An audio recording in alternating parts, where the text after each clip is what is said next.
朋友们，大家好。我们这里今天下了一天雨，现在下午4点多。本来我想在房间里面拍点东西，后来我想算了吧，因为我觉得房间拍的效果不是那么好，所以虽然下雨呢，我又跑到楼顶来了。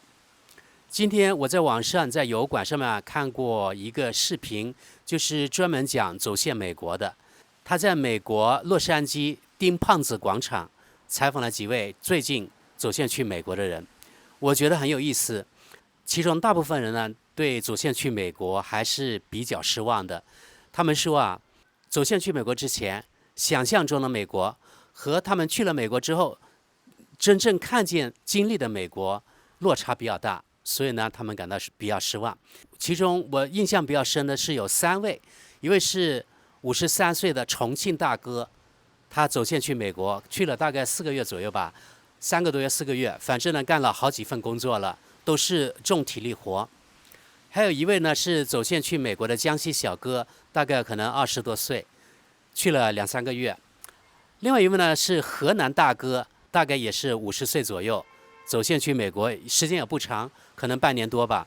那位河南大哥在国内是做卡车司机的，他在国内的收入有多少呢？他年入30多万，相当于4万多美元了，在国内其实收入算很高的了。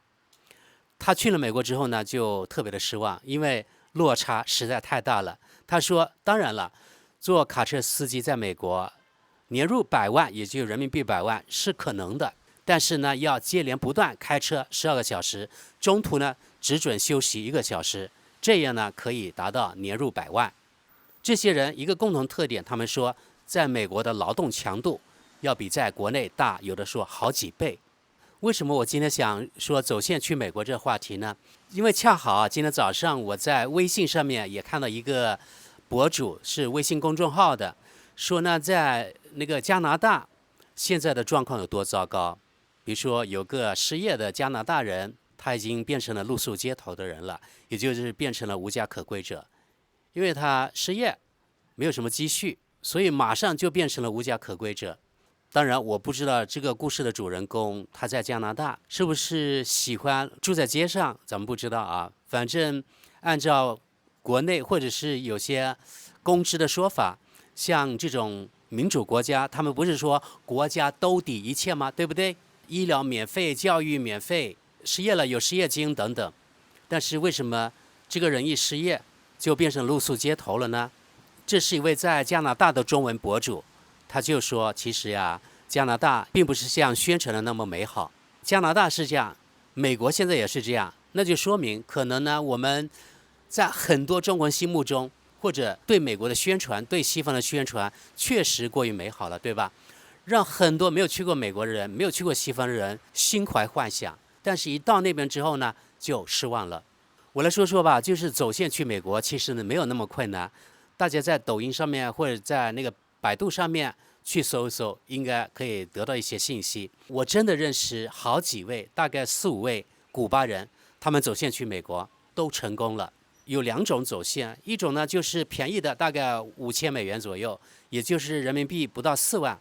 另外呢，一种大概是1万美元左右，也就人民币呢7万多一点点。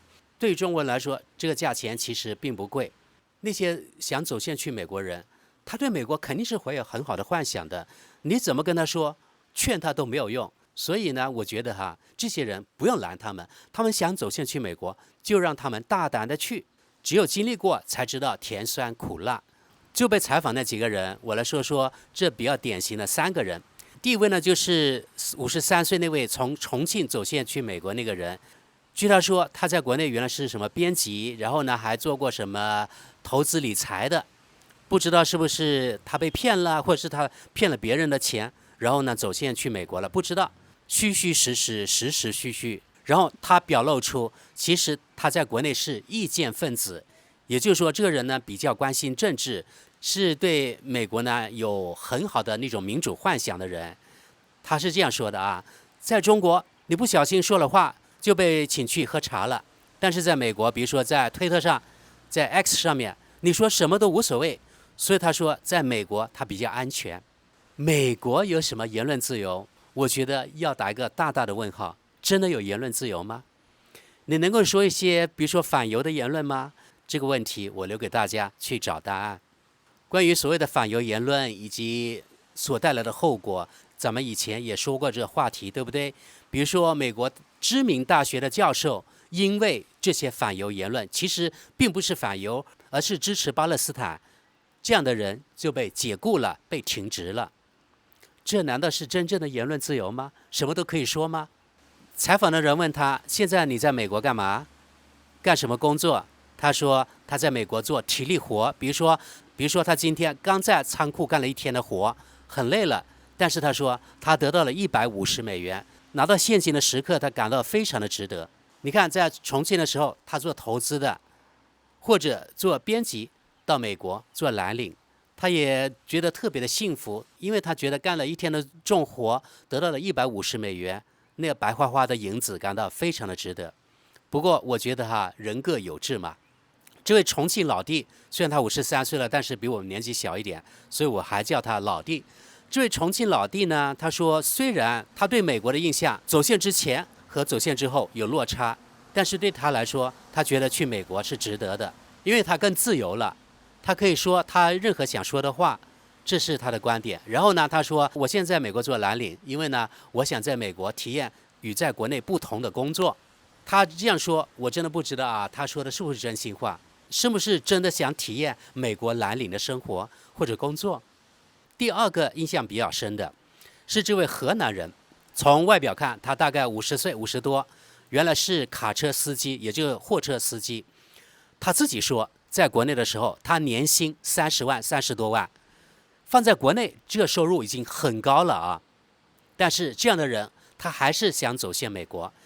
据他说他走线之前想象的美国好得多，挣钱比较多，因为他说想赚这个汇率差。这里我说一点题外话，所有这些被采访的人，除了那个重庆老弟之外，都是说想赚这个汇率差。但是这些人有没有想过，你在美国难道赚的钱从来不在美国花吗？只有你在美国赚了钱，一分不花，拿到国内花，你才能赚这个所谓的汇率差，对不对？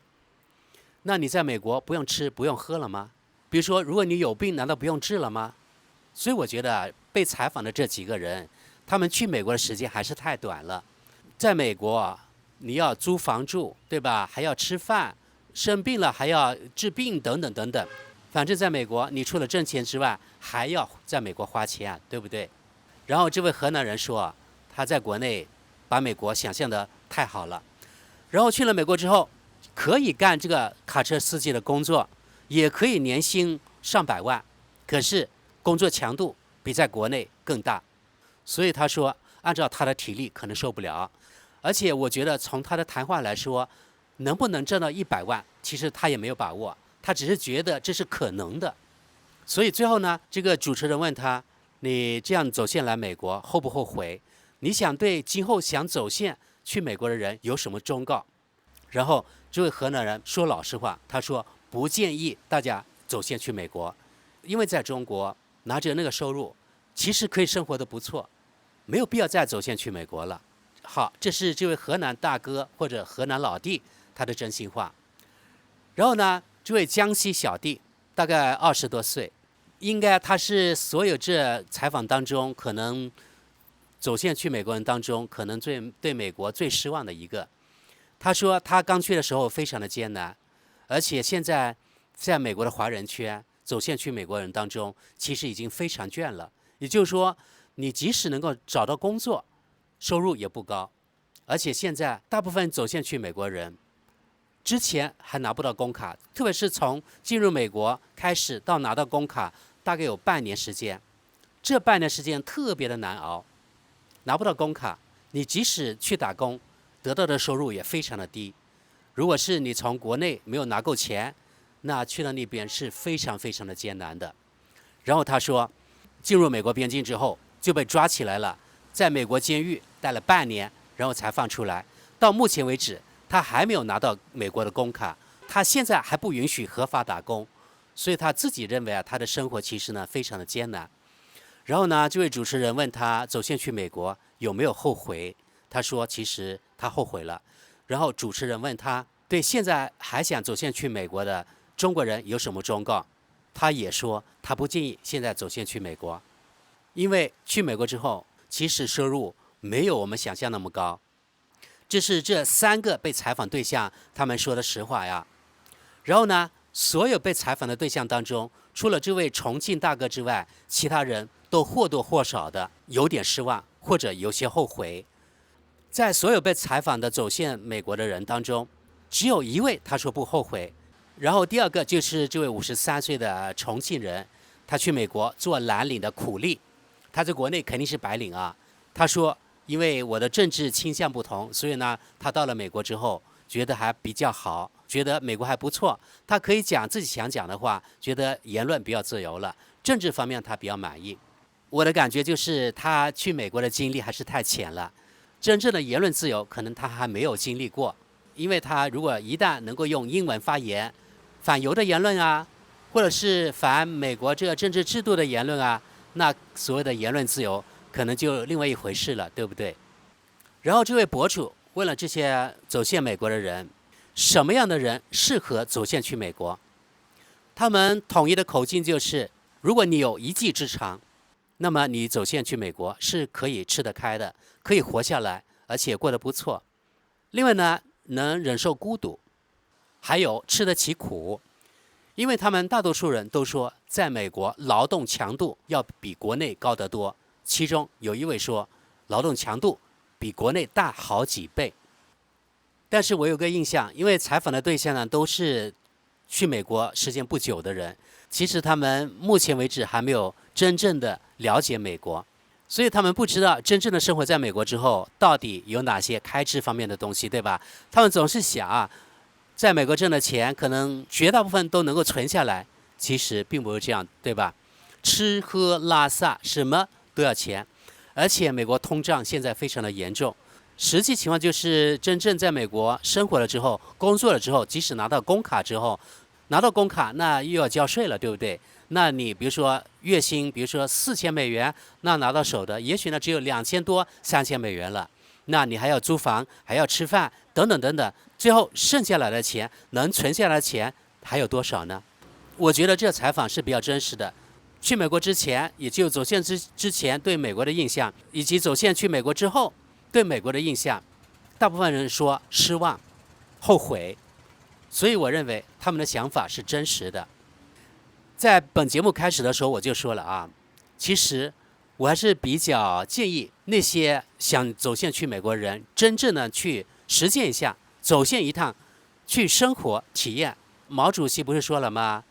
要想知道梨的滋味，要自己亲口尝一尝，对吧？要想知道走线的滋味，知道真正美国是什么，那就自己走线一趟呗。反正你对中国不满意，你才走线去美国呀，对吧？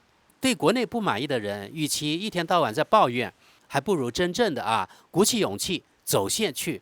不管你去美国还是去你所仰望的西方国家，去看看呗，享受一下民主的滋味呗。至于你以什么样的身份去走线，我觉得只要不是昧着良心就可以了。好了，朋友们，我不知道你们有没有走线去美国的想法，或者有的看咱们频道的人已经走线去美国的，或者现在呢正在洛杉矶丁胖子广场看咱们频道的，你们有什么想法？对国内的人有什么忠告？请大家在下面留言。非常感谢大家，那我们下期见。